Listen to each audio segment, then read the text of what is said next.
इस वीडियो को लाइक करें, हमारे चैनल को सब्सक्राइब करें। और यहाँ में आपको एलर्जी की फिर और कहानी भी थोड़ी सी डिस्कस कर लेते हैं जो हमने टॉपिक में नहीं डाली हुई थी। ये आपकी मौसमी एलर्जी भी होती है। जैसे थ्रेशर सीजन चल रहा है तो सांस डिफिकल्ट हो जाता है।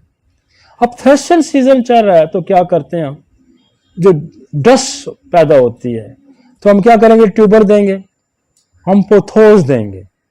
जितनी एलर्जी है ये जहन में रखें, स्टार्टिबैसिलियम ट्यूबर से लें, स्टार्टिबैसिलियम ट्यूबर से लें। आप पोथोस दें फौरन। स्पोंजिया भी इस सीजन की दवाई है, स्पोंजिया आपको फौरन सांस ठीक है। आप डायलेट करें, लेक्सिल लाइकोकार्ब डायलेट कर सकते हैं फौरी तौर 5 मिनट 10 मिनट में डायलेट हो जाएगा। आप पोथोस दें। कॉज है डस्ट एलर्जी, तो कॉज डस्ट एलर्जी को कौन एड्रेस करेगा? पोथोस करेगी, स्पोंजिया करेगी। अब सीजनल एलर्जी और बहुत सी, रेलिया। अब आते हैं लोग हमारे पास, वो जो छींकें स्टार्ट हो गई हैं जी, सीजनल एलर्जी हो गई, सांस बिल्कुल इमरजेंसी में पहुंच जाते हैं। लेक्सिल लाइकोकार्बोवेज ये डायलेट करेगी ब्रोंकाई को, आपको बंदा सेव कर देगी। आप अगर स्नीजिंग ज्यादा प्रोमिनेंट है तो आप इसको सबर डी ला दें। वो कहता है लेटता तो सांस खराब होता है, अरेलिया दें, लेटा नहीं जाता। अरेलिया वाला लेट नहीं सकेगा। अब लेट नहीं सकता कौन? आगे भी मैंने एक दवाई बताई है, ग्रेंडेलिया भी लेट नहीं सकता, ओपियम नहीं लेट सकता, लेट नहीं सकता, एपस नहीं लेट सकता क्यों पानी पड़ गया है। तो लेटने पे बड़ी दवाई है। लेटने से कफ बढ़ जाती है तो आप पल्सटीला है, आपके पास हायोसैमस है, आपके पास ड्रोसरा है, आपके पास स्टिक्टा है। और ये लेटने से तो जो सांस खराब होता है ना, ये एपस भी बड़ा अच्छा ठीक करती है। वो एपस उस वजह से ठीक करती है कि वो पानी पड़ा होता है। ग्रेंडेलिया भी ठीक करती है। और यहां नाजा, नाजा का जो अगर आप फंक्शन देखें तो वो पहली लाइन बोरक में उसने लिखी है कि बल्बर पैरालिसिस, बल्बर पैरालिसिस। एक और दवाई है hydrocyanic acid, death with respiratory failure, death with respiratory failure, सांस की वजह से डेथ हो जाना। Hydrocyanic acid, death with respiratory failure. Naja, death with respiratory failure. Carbolic acid, ये वो दवाइयां हैं जिनकी मौत वाकया होती है। और हाइड्रोसैनिक एसिड जो है ये आनन फानन मारती है, मौत लाती है। हमारे पास बच्चे जो आते हैं ना, दौरे पड़ते हैं, कन्वर्जन होते हैं। इसका दौरा क्या होता है? यूं आया, खत्म हुआ, फिर दौरा शुरू, यूं आया फिर, और जो कोई दौरों में ही बच्चे को मार देगी।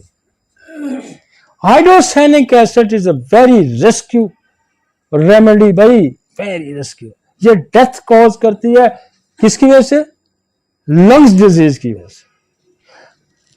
ये डेथ कॉज करती है जो है कार्बोलिक एसिड, लंग्स डिजीज से।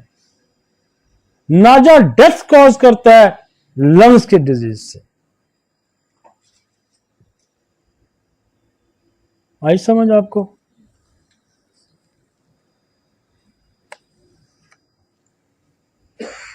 और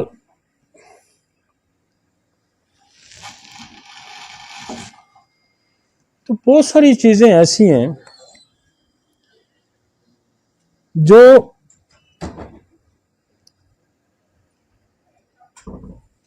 आप अगर उसको पढ़ें, नाजा को पढ़ें, तो मेडुला पे असर अंदाज होता है।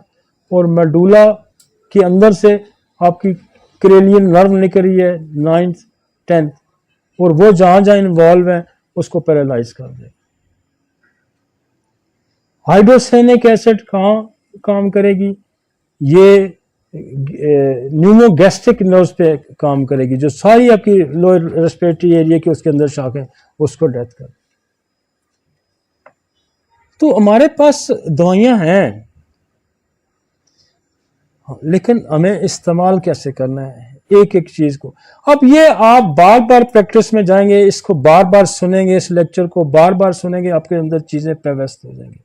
थोड़ा थोड़ा इधर करना, थोड़ा इधर करना, थोड़ा इधर करना, थोड़ा इधर करना। मैं आपको यही ना कि आप इन्वेस्टिगेशन हम कराएंगे, साइंस सिम्टम साथ साथ, दवाइयां हम आपको साथ साथ बताई जा रहे हैं। एलर्जी में कुछ बेहतरी होगी है। Perfume, carbolic acid, carbolic acid के अंदर यह है कि ये आपकी सेंसरी नर्व्स को बहुत तेज कर जाता है, ये फौरन उसके असरात लेता है, आपकी सेंस तेज हो जाती है कार्बोलिक एसिड से।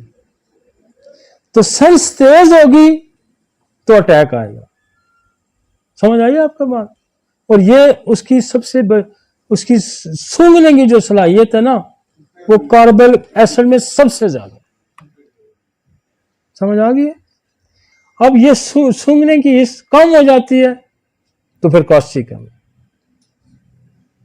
सूंघने की हिस्स बढ़ जाती है तो कार्बोलिक एसिड। कान की हिस्स तेज हो जाती है तो सारम है, थ्रीडियन है। कान की हिस्स कम हो जाती है तो कास्टिकम है।